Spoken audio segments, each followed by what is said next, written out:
alegria para nós estarmos, né, nessa casa que nos acolhe sempre e que nós tivemos a alegria de conviver durante algum tempo com os companheiros aqui do Suave Caminho, há exatamente uns 15 anos atrás, né, quando chegávamos aqui, quando aportávamos aqui em Rio das Ostras, como muitos de nós, né, que estamos aqui com certeza, e que chegamos a essas terras, trazidos, por certo, por algum sentimento, por alguma coisa que nos uniria, né, nessa cidade de Rio das Ostras, né? O hino fala que cidade mãe de quem nasce ou de quem vem para ela. Então a gente agradece a Deus a oportunidade de estarmos aqui, convivendo, aprendendo, sobretudo, naquilo que nós escolhemos muito antes de estarmos, né, reencarnados. E, mais uma vez, nós agradecemos o convite, porque o trabalho é o que nos deve mover sempre para frente. E se a gente puder colaborar de alguma forma, a gente não é nada não, né? Mas se a gente puder oferecer aquilo que a gente tem, o pouco que a gente tem, a gente oferece.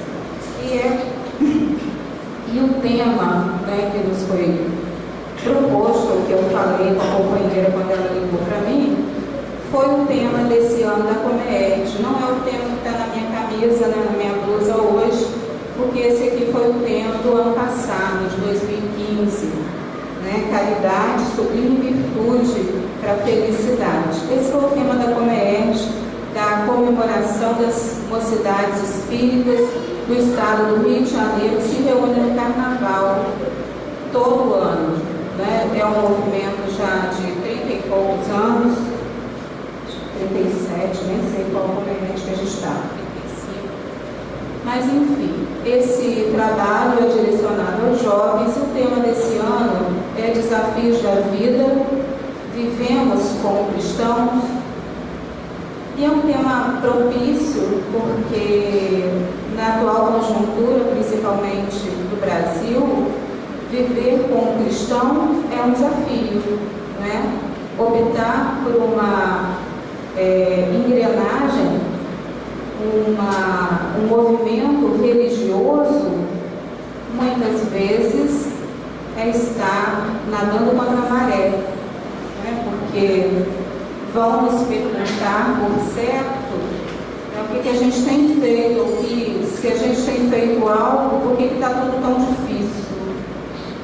E quando a gente fala sobre isso, a gente se recorda do livro de Humberto de Campos, Brasil, Coração do Mundo, Pátria do Evangelho, que tem sido muito falado por aí. E as pessoas têm dito assim: mas como que o Brasil vai ser o coração do mundo, a pátria do Evangelho, se há tanta dificuldade, tanta corrupção? Mas a gente lembra que espíritos que somos, viajores do universo, nós não estamos aqui na Terra por acaso. E a Terra não é um lugar que nós viemos passear ou recrear, tirar férias. A Terra é um lugar de aprendizado. E os espíritos que estão matriculados nessa escola, hospital, lá, são espíritos extremamente comprometidos com a justiça, com a verdade, com os ensinamentos do Cristo. E se nós somos esses espíritos, então os espíritos que estamos, somos todos doentes na verdade, necessitados.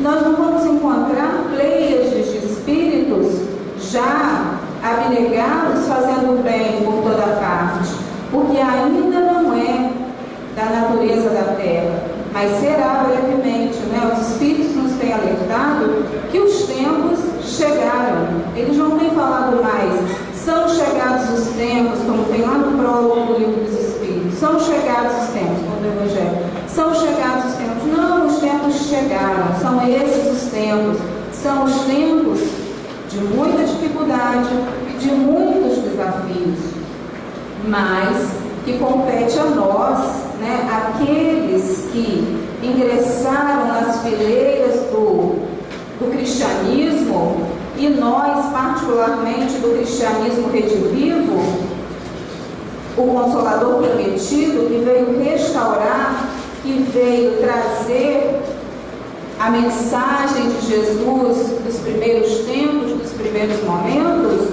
somos nós que deveremos testemunhar disso. Não são os outros, somos nós. Nós deveremos dar o testemunho, né? Se estamos aqui, se já escolhemos estar com Cristo, nós precisamos então nos conscientizar, né, de que a tarefa é árdua, sim, os desafios são grandes, sim, mas se nós temos nos preparado por muito tempo, por muitas encarnações, nós temos nos preparado. Há 2000 e poucos anos, Jesus veio, né, Ele mesmo, Ele não falou somente, Ele veio em carne e osso dizer para a gente: vocês podem, vocês são capazes, vocês vão conseguir, nós somos a luz do mundo, vocês são a luz do mundo e sal da terra. Ele falou isso para a gente, Ele acredita nisso, acredita no nosso potencial de amor, vez que nós somos filhos de Deus, centelhas de Deus. Então não há o que temer, mas há que se avançar, há que se andar um pouco mais, né? Há que se percorrer esse caminho sem se deter, não mais nos determos, né? Jesus nos aguarda. Nós escolhemos uma página do livro Fonte Viva, Chico Xavier e Emmanuel, né? Dupla aí, dinâmica, vamos colocar assim. A gente, quando fala Chico Xavier pelo Espírito Emmanuel, a gente costuma dizer assim, já não é o Emmanuel, né? É o Chico e o Emmanuel, né? São os dois, uma dupla, cooperação. É como o trabalho nosso deve ser feito diariamente na casa espírita, cooperação. Então ele diz assim: modo de fazer, de sorte que haja em vós o mesmo sentimento que houve também em Cristo Jesus. Paulo, carta aos Filipenses 2 e 5. Quando Paulo fala isso, e nós fomos, né, buscar o entendimento, a compreensão junto do tema, nós pensamos, né, já não basta que nós repitamos palavras, fórmulas. O espírita costuma usar os chavões da doutrina espírita: fora da caridade não há salvação. Não é? É preciso que a razão, que a fé encontre então com a razão face a face. E a gente vai repetindo os chavões, mas verdadeiramente não vamos vivenciando essas palavras. Elas se tornam para nós meras fórmulas que nós vamos repetindo. E nós vamos repetindo as outras encarnações ou as outras fórmulas religiosas que nós tínhamos há muito tempo atrás e que já não devem pertencer a esse tempo. Hoje o tempo é de amadurecimento tal da humanidade que há 200 e poucos anos atrás a doutrina espírita chegava para nós. Esse amadurecimento, ele não deve ser só do conhecimento que nós adquirimos pelas obras. Os livros estão aí para trazer muito mais do que conhecimento, mas exemplos, vivência. Não adianta a gente repetir fórmulas se a gente não vivenciar o amor. Vivemos como cristãos, realmente nós falamos e as nossas ações estão de acordo com aquilo que a gente fala? É necessário já pular dessa fase, né? Quem gosta de videogame aí vai saber. Eu, particularmente, não entendo quase nada. Mas quem gosta de pular de fase, passar de nível 1, nível 2, leve, não sei das quantas, e chegar, já passou, né? Nós já passamos desse nível de repetir fórmulas. A gente precisa avançar um pouco mais. Urge, e o tempo é agora, não é o futuro, né? O tempo é hoje, o melhor tempo para nós nos atualizarmos é hoje. Quando a gente, a página é modo de fazer, né? E ele diz assim, de sorte que haja em vós o mesmo sentimento que houve também em Cristo Jesus. Ele não está dizendo para nós repetirmos as palavras de Jesus. Ele está dizendo para que haja em nós o mesmo sentimento, a forma como ele agiu, como ele conduziu, o olho no olho, né, a verdade que ele passou, a veracidade com que ele conduziu e exemplificou tudo o que ele falou. Não basta a gente repetir. E mais à frente ele vai dizer assim, né, Emmanuel vai trazer para nós a explicação desse versículo aqui. Todos fazem alguma coisa na vida humana, mas raro não voltam à carne para desfazer quanto fizeram. O eixo central da Comerge, Caroline vai à Comerge esse ano, Ju? Pois é, o eixo central da Comerge é vontade. Né? Nós estamos trabalhando a vontade, estamos no polo 19, no polo 11. Então, dentro desse eixo vontade, o ser vai trabalhar. Nós vamos trabalhar com o ser. Ele com ele mesmo, eu comigo mesmo, né? É o autoconhecimento. Nós vamos ter um modo que nós vamos trabalhar eu com a família e um eixo que nós vamos trabalhar eu na sociedade. Então, o meu raio de ação vai estar envolvendo esses três campos, né? Do autoconhecimento, determinada situação e o que eu faria, né? Como eu agiria dentro da vivência evangélica. O eixo da família, como eu me comporto dentro da família e como eu me comporto dentro da sociedade. Movendo esse eixo central, o objetivo maior, que é a minha vontade. Porque sem ela, eu não consigo avançar. Eu vou continuar onde? No meu lugar, acomodadinho, sem me mexer. Não é interessante para eu que eu mude. Eu sei que eu tenho que mudar determinadas situações, mas é cômodo continuar. O mesmo pensamento, é cômodo continuar sentindo as mesmas coisas. Eu sinto isso, aqui dor de cabeça, dor nas pernas. Você já foi ao médico? Já fui, o médico fala mesmo. Você já fez o que o médico falou? Já fiz, mas aí não melhorou, já deixei, ou então melhorou um pouquinho, já deixei para lá. Então a gente não consegue ter o quê? Persistência. A gente começa a fazer alguma coisa, primeiro dia, segundo dia, terceiro dia, no quarto a gente já desistiu daquilo. E isso funciona também com os pensamentos, né? E pensamento é força. Então ele continua aqui, voltando para a página, né? Ele diz assim: ainda mesmo a criatura ociosa que passou o tempo entre a inutilidade e a preguiça é constrangida a tornar a luta, a fim de desintegrar a rede de inércia que teceu ao redor de si mesma.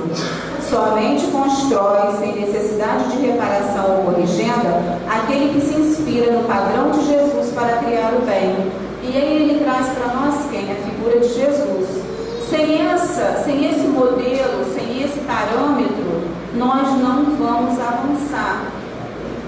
Mas Jesus é um espírito muito adiantado. É verdade. Diz o Haroldo, né, numa das palestras que ele faz sobre a Caminho da Luz, e que nós indicamos aí para a gente assistir os nossos momentos aí que a gente... como é que é o ócio criativo? Vamos assistir as palestras do Haroldo. E aí ele diz, né, dos Cristos, né, dessa figura, vamos colocar assim, que já atingiu um patamar de grandeza, né, um espírito de alto teor vibratório, moral, de todos os sentidos, e ele vai falar da escala, né, de Jesus chegar até Cristo, a ser Cristo. Quando a gente ouve isso, a gente pensa assim, nossa, demora muito para mim. Meu Deus, quanto tempo vai demorar ainda para eu chegar a ser o espírito da envergadura de Jesus? mas aí a gente pensa que a gente precisa dar o primeiro passo, o segundo passo e continuar caminhando. E ele coloca para a gente isso, e Jesus disse isso, que ele era o caminho, eu sou o caminho, ninguém vai ao Pai senão por mim. Então ele colocou isso para a gente de forma o quê? Amorosa, mas nos chamando a atenção para aquilo que a gente precisava, né? Sair do nosso estado e avançar, alcançar verdadeiramente essa luz que ele nos falava. E ele diz assim: somente constrói sem necessidade de reparação ou corrigenda aquele que se inspira no padrão de Jesus para criar o bem. Fazer algo em Cristo é fazer sempre o melhor para todos, sem expectativa de remuneração, sem exigências, sem mostrar-se, sem exibir superioridade, sem tributos de reconhecimento, sem perturbações. E dentro dessas assertivas que Emmanuel faz aqui, a gente de repente fala assim: eu posso ser incluída numa delas, né? Ela falou: fazer algo em Cristo é fazer sempre o melhor para todos, sem expectativa de remuneração, é gratuito, sem exigências. Aqui eu acho que a gente já esbarra, né? A gente pode até não cobrar nada, não. A gente já sabe que o trabalho é do Cristo, a gente não cobra nada por isso. Mas aí, sem exigências, aí é mais difícil. Aí a gente diz assim: não, mas eu só faço isso se. Aí já tem um si no meio pronto, já tem uma condição. Se é uma condição, é uma exigência. Sem mostrar-se, né? Quem precisa aparecer? Jesus. É Ele que precisa estar aqui, Ele que precisa aparecer nas nossas atitudes. Não somos nós, né? Quem é mais importante? Eu ou minha roupa? Eu ou meu sapato? Então eu preciso ser mais importante. Às vezes a gente se arruma, né? Mais simples e tal, ou mais ou menos aqui, mais ou menos ali, ou vai para o casamento. E aí no casamento o vestido é muito bonito, muito, né? Cheio de lantejoulas e tudo mais, quase carnaval, né? Tudo mais, mas e a pessoa? Sumiu porque só apareceu o vestido. Quem é mais importante? Nós é que somos mais importantes. A roupa, o brinco, é tudo acessório. Então, onde a gente estiver, a atitude da gente é que vai traduzir o que a gente é. Onde a gente está, em que lugar que a gente ocupa, na escala evolutiva, só as nossas atitudes vão dizer. Não é a nossa carta de apresentação, não é o curso que a gente fez, não é a doutrina que a gente frequenta às vezes há 30 anos, não são esses certificados de mestrado, doutorado, etc e tal, nada disso, mas a nossa atitude, como nós agimos, isso sim é a nossa carta de apresentação, sem exibir superioridade. Espírita, né? Outro dia conversando com uma jovem, e aí eu falei assim: mas olha só, a gente já sabe que os espíritos vão reencarnar, graças a Deus, né? Divaldo disse numa palestra dele que Joana de Anjos, final de 2015, início de 2016 ou 2016, ela já estaria reencarnando, se já não reencarnou. E aí eu falei assim: graças a Deus, a gente precisa muito desses espíritos. Emmanuel já tem reencarnado, e outros que virão, os grandes cantores, os músicos, né, os filósofos, estão todos voltando aí. Por quê? Vai acontecer a revolução que a gente precisa, é a regeneração. E aí, né, conversando, ela disse assim para mim: o problema não é essa informação, o problema é que essa informação parece, né, nos torna muitas vezes superiores às demais. Mas olha, os espíritos estão aqui. Isso é uma informação que deve engrandecer os nossos corações, que devem nos tornar gratos a Deus. Por quê? Por acréscimo de misericórdia permitiu que nós estivéssemos aqui hoje. E neste ambiente, graças a Deus, os espíritos estão por aqui, desencarnados, como nós, aqueles adoentados, aqueles que vieram buscar socorro e aqueles que vieram, né, nos ajudar nas tarefas, nos ensinar, estar aqui, né, aqueles que avançaram mais que nós. E isso não é um privilégio nosso, isso é o acréscimo de misericórdia de Deus para conosco. É nisso que a gente deve se fiar. E muitas vezes, né, a informação nos torna soberbos. Ao invés de nos tornarmos mais simples, nós nos tornamos soberbos, porque a gente sabe disso, sabe daquilo outro. O que a gente sabe deve servir para a nossa transformação, para a gente ser melhor, e não para ferir o outro, para rebaixar o outro. Você não sabe disso? Né? E a gente por aí afora vai. Sem tributos de reconhecimento, sem perturbações. Em todos os passos do Divino Mestre, vendo na ação incessante em favor do indivíduo e da coletividade, sem prender-se. Da carpintaria de Nazaré à cruz de Jerusalém, passa fazendo bem, sem outra paga além da alegria de estar executando a vontade do Pai. Exalta o vintém da viúva e louva a fortuna de Zaqueu. E nós poderíamos dizer que nem Zaqueu, nem Maria de Magdala, nem aquela samaritana, né, a mulher de Samaria lá do poço, a quem ele pediu água, nem o cego que foi curado, paralítico, nenhum deles foi o mesmo, né, depois de Jesus. E nós? E nós? Também temos ouvido falar de Jesus. Quiçá estivemos em tempos, né, onde o Mestre estava também. Nós somos espíritos velhos, não somos espíritos novos, mas em busca de renovação. E nós? E a nossa vida? Né? Tem mudado? Conversa amorosamente com algumas criancinhas e multiplica o pão para milhares de pessoas, sem alterar-se. Reergue Lázaro do sepulcro e caminha para o cárcere com a atenção centralizada nos desígnios celestes. Não te esqueças de agir para a felicidade comum na linha infinita dos teus dias e de tuas horas.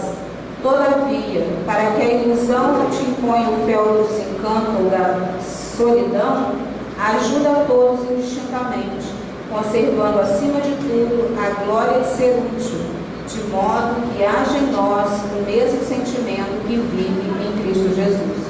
Chico Xavier, certa feita, né, e a gente tem muitas histórias dele, precisava de alguém para tomar conta de um amigo, né? Isso já faz algum tempo, uns bons anos. Esse amigo era cego, tinha caído, e ele não podia ficar com esse amigo porque ele trabalhava, né, durante o dia e escrevia durante a noite. E ele colocou um anúncio no jornal pedindo que, se tivesse alguém que pudesse ficar, né, com o companheiro, ele ia agradecer. Passou uma semana e ninguém se manifestou. E no final da semana, mais ou menos, ele conseguiu, né, 3 pessoas apareceram à porta do Chico. E eram as meretrizes da cidade, né, as prostitutas.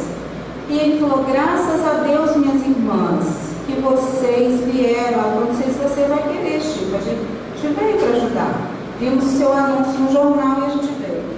E aí, diariamente, né, enquanto se recuperava aquele cego, me falhou a memória o nome agora, elas estiveram ali com o Chico todos os dias, faziam um culto no lar e ajudaram e ficaram. O Chico chegava à noite, né, e elas iam embora, mas não deixavam de orar diariamente. Ao final de 1 mês e meio, 2 meses por aí, que ele estava recuperado, elas já não precisavam mais ficar, mas cada uma delas já não era a mesma, né?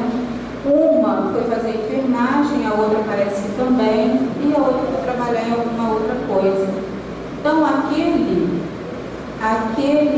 aquela oportunidade, na verdade, elas disseram, transformaram a vida delas. Elas se modificaram, mas elas se ofereceram ao trabalho, né? E o Chico não recusou, porque se fosse conosco, o que a gente faria, né? Qual atitude nós tomaríamos? Se chegasse alguém que não fosse do nosso convívio e quisesse nos oferecer, né, ajuda. é para a gente refletir. São, desse tempo, desafios que a gente precisa enfrentar, e aí a gente trouxe aqui, né? Vamos lá no dicionário procurar a palavra desafio. Já percebemos, né, a grandeza de Jesus, já sabemos disso, e a página só veio elucidar, só veio trazer um pouco mais.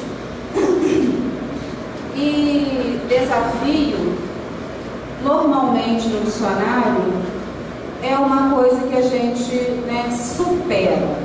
Se a gente fala em desafio, a gente pensa logo num jogo, a gente pensa logo numa competição, a gente está escalando uma montanha, a gente está, né, nadando não sei quantos aí, mar adentro, e a gente sempre pensa em vencer esses desafios. Mas quando a gente foi pesquisar sobre desafio, o companheiro né, na internet que pesquisou e fez foi muito feliz, né? Porque ele foi lá na raiz da palavra. E desafio é composto, né, pela palavra fides, que é confiança, fidelidade, fé. Disfidere seria, né, se afastar, porque o dis aí é o afastamento, né? Desafio, disfidere, de se distanciar. E se fidere ou fides, vem do latim, significa fé, seria a gente se afastar daquilo que a gente acredita e incorporar, né, um outro ensinamento que é novo e que às vezes nos assusta. Então, o primeiro momento nosso diante de um desafio é incomodar-se. Diante daquilo que não está bom, é incomodar-se, que a gente considera que, né, que não está trazendo conforto. E aí eu vou dizer, um conforto pode ser espiritual, um conforto para a gente interiormente falando, alguma situação que nos deixa, né, ou armados, ou com alguma situação pré-concebida, a gente tem que se inquietar, né? Aquilo tem que tocar a gente. Não é possível que você passe por alguém que está caído no chão e você não faça alguma coisa. Passe simplesmente, deixe para lá e fala, alguém vai cuidar dele. Alguma coisa tem que te acontecer, porque senão tem alguma coisa errada. Não com a pessoa, mas com você, né? Então, o primeiro momento nosso diante daquilo que é novo, daquilo que nos afasta da nossa crença, é a gente se incomodar. Depois que a gente se incomoda com aquilo, o próximo passo é a gente desconstruir em nós o que a gente tinha. Jesus esteve, né, com Zaqueu, todos se escandalizaram, inclusive os apóstolos. Por quê? Porque Zaqueu era cobrador de impostos, né? Zaqueu era aquela pessoa que hoje, né, vamos pensar da Receita Federal, a gente que cobra imposto, a gente logo olha atravessado, né? Aquela pessoa que tinha muito dinheiro, mas ao contato de Jesus, o que ele fez? Senhor, eu vou restituir tudo aquilo que eu tirei, vou dar em dobro, vou devolver. Imediatamente ele se transformou. Qual era o desafio do Zaqueu? Diante daquela figura de Jesus, ele se afastar daquilo que ele acreditava. O que ele acreditava? Ele tinha a vida dele, trabalhava, porque ele era um simples trabalho, e que ele fazia a parte dele. Ah, mas eu faço a minha parte, a gente também faz isso na nossa vida cotidiana, no nosso setor de trabalho. Ah, mas isso é normal, é o que a gente diz. Para ele também era, mas incomodou Zaqueu a presença de Jesus. Estar com Jesus incomodou aquilo que ele era, aquilo que ele acreditava, e ele precisou se transformar, ele precisou o quê? Desconstruir aquilo. E imediatamente o que ele fez? Olha, Jesus, eu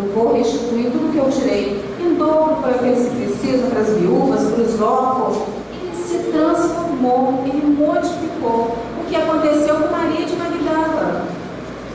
Quando ela esteve com Ele, ouviu falar dele, esteve com Ele, ela se transformou. Ela saiu daquele ponto em que ela acreditava, ela se, o quê? Incomodou com aquilo, se inquietou. Aquilo já não pertencia mais, já estava o quê? Já não dava mais para conviver com aquele novo sentimento. Por isso, né, nós temos uma fala de Paulo que diz: o amor do Cristo nos constrange. Não é possível, né, não é possível ter Jesus no coração e outras coisas ainda habitarem.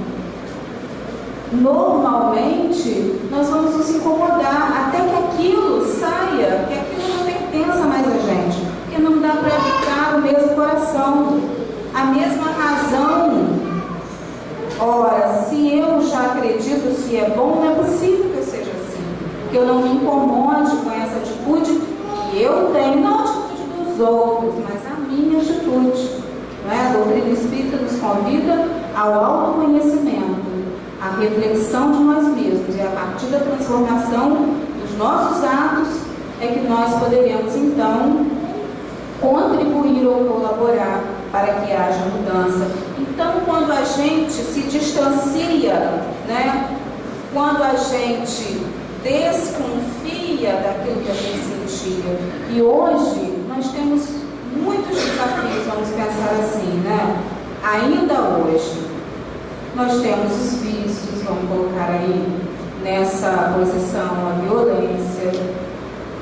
Esses dias mesmo eu moro próximo ao Extra, então aconteceu uma tentativa de assalto, né? E um desfecho muito triste.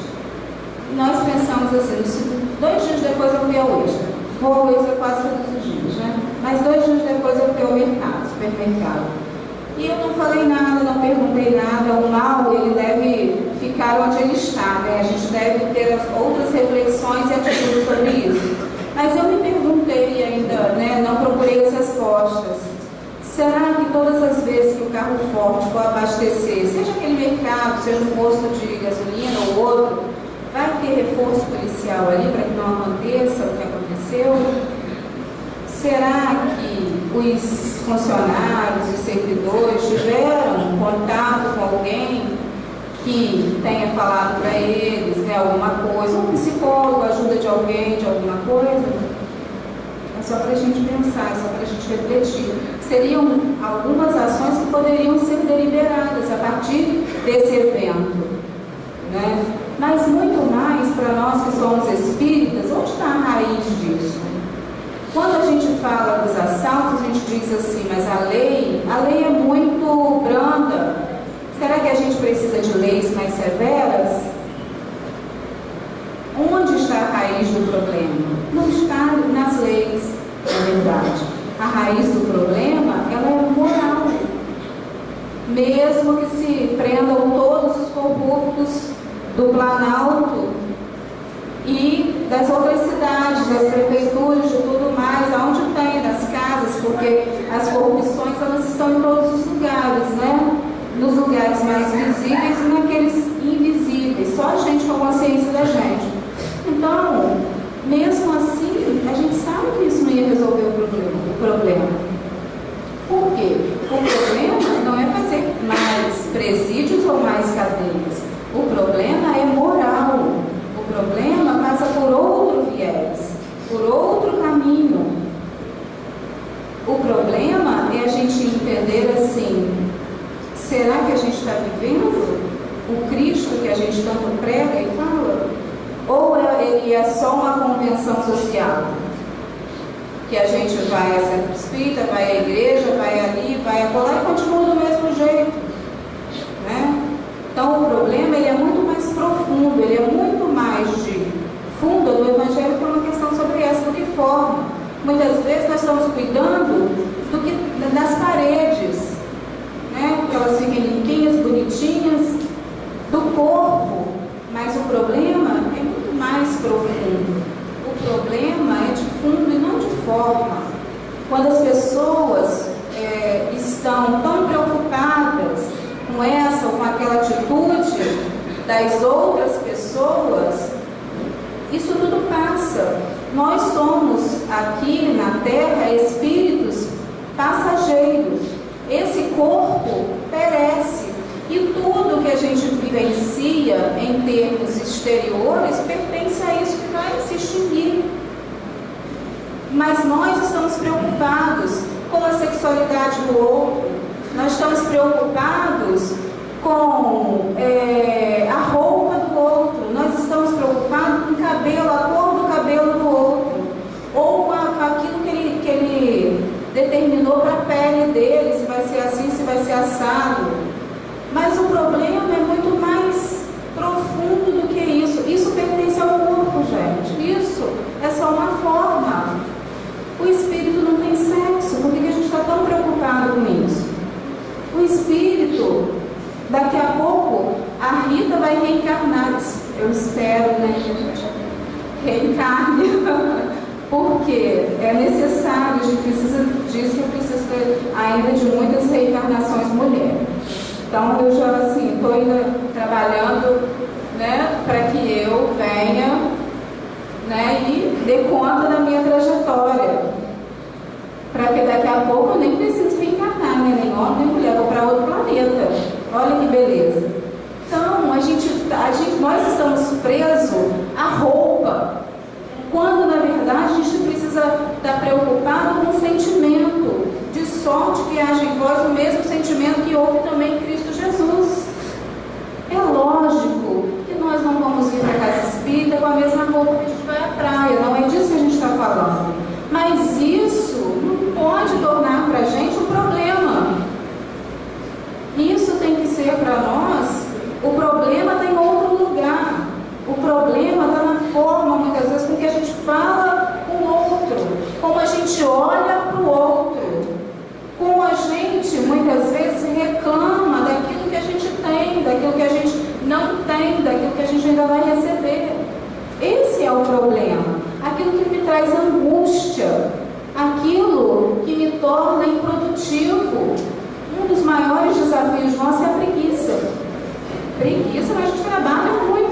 É a preguiça, porque se a gente tiver a oportunidade de ficar parado, sentado no sofá, horas e horas, só no WhatsApp, né? A gente conversa com os outros, manda mensagem, é legal também, dá bom dia, né? Tem um monte de grupo, tem grupo inclusive de fazer prece, a gente faz, né? Ó, já estou me justificando. Mas é verdade, né? E quando tem muita coisa, às vezes que a gente pode fazer, a gente diz assim, mas eu não faço ainda porque eu não tenho tempo. Quando eu me aposentar, essa é uma questão que a gente fala muito, né? Porque quando eu me aposentar, eu não quero, nem sei se eu vou me aposentar, né? Então deixa agora, então, esse novo plano aí de previdência, a gente nem vai se aposentar. Então a gente tem mesmo que trabalhar. Nós viemos, né? Quem tiver a oportunidade, assista a explanação do Haroldo, que fala do caminho da luz, né, dos povos que aportaram na terra, a raça ariana e os outros, né, nós estamos muito mal acostumados. Na verdade é isso. O tempo passou e a gente se tornou, né, espíritos não incapazes de avançar, mas pouco propensos a isso. Então nós nos desencorajamos, não nos encorajamos com facilidade. Tem uma história, né, para a gente ir já terminando o estudo, que está no livro Luz do Mundo, pelo Espírito Amélia Rodrigues. E ela faz uma narração belíssima, nós talvez não leiamos muito. E ela fala que naquele episódio, alguns de nós devem conhecer, quando Jesus, né, dormia. Jesus estava muito cansado, o dia tinha sido puxado, ele disse que estava cansado, mas que ele precisava sair daquele local. E eles demandaram outro, né, pegaram o barco e ele descansou, ele dormiu. Judas falava assim, gente, mas ele está dormindo, não está vendo que esse tempo, se esse barco virar, e se acontecer não sei o que, ele está dormindo. quê? E o outro falava assim, não, mas se ele disse que é para a gente ir, a gente vai, tem que confiar. E num determinado momento, eis que a tempestade, olha para o céu e está tudo preto. Vamos pensar assim, naquelas nuvens negras, de chuva, e a tempestade chega. E eles não sabem o que fazer, mas eles dizem, Senhor, acorda, porque o barco vai virar, a gente não vai aguentar. E Jesus, calmamente, acorda e acalma a tempestade. Mas antes disso, eles ficaram com medo, apavorados. Mas Jesus estava ali, Jesus dormia. Na verdade, no mundo em que a gente vive, das várias tempestades que a gente atravessa, e elas vão vir mesmo, elas virão. Nós não vamos ser aqueles que dizem assim, não, a gente tem que ser otimista, não vai ter sim, porque é da hora. A nossa hora é essa, das tempestades, dos grandes desafios. É preciso desconstruir o que a gente construiu errado. Por isso que a gente está aqui. É preciso que a gente se aceite o outro do jeito que ele é. E essas tempestades vão ser enormes, dependendo de onde a gente esteja, de como a gente esteja vendo essa tempestade. E aí, Jesus acalma a tempestade. Eles dizem que é este que até os ventos obedecem, E eles então se aquietam e se emocionam naquele momento. E aí, quando a gente pensa, quem na verdade está dormindo? Naquele momento, era Jesus ou eram eles? Porque ele estava ali, ele falou o tempo todo que estava junto com eles. E por que eles tiveram medo? Por que eles deixaram o medo paralisar ou falar o que eles estavam falando? Eles eram os apóstolos, estavam com Jesus. E nós, nesse momento, a gente traz para a gente, quem está dormindo na verdade? Jesus continua, Ele veio, Ele mesmo, dizer para nós que a gente era capaz de fazer o que Ele fazia e muito mais. A gente não sabe quando ainda, mas vai chegar o nosso tempo, vai chegar a nossa hora. No meio em que nós estamos de tanta dificuldade, o desafio é ser cristão, sim.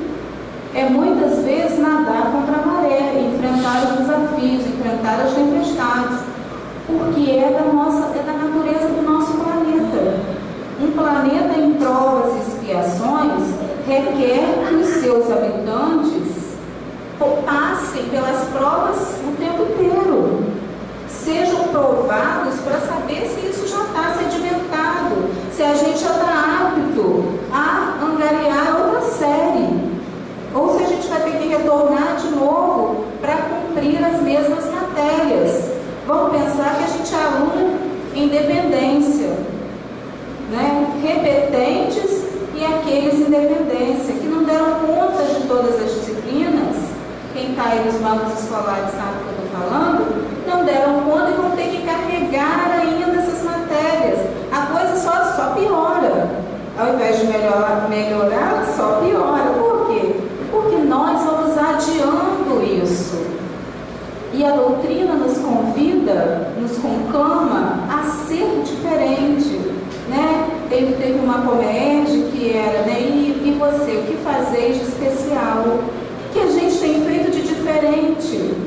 E nesse tempo todo que a gente tem aprendido, estudado a doutrina espírita, ou a gente só é espírita do estudo? Às vezes a gente é espírita só do estudo, espírita só da reunião mediúnica.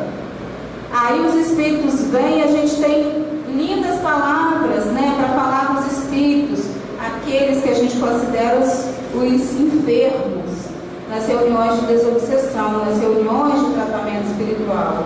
E aí a gente pensa, tem alguma coisa errada aí, porque a gente está relegando os encarnados que precisam lá na evangelização, por exemplo.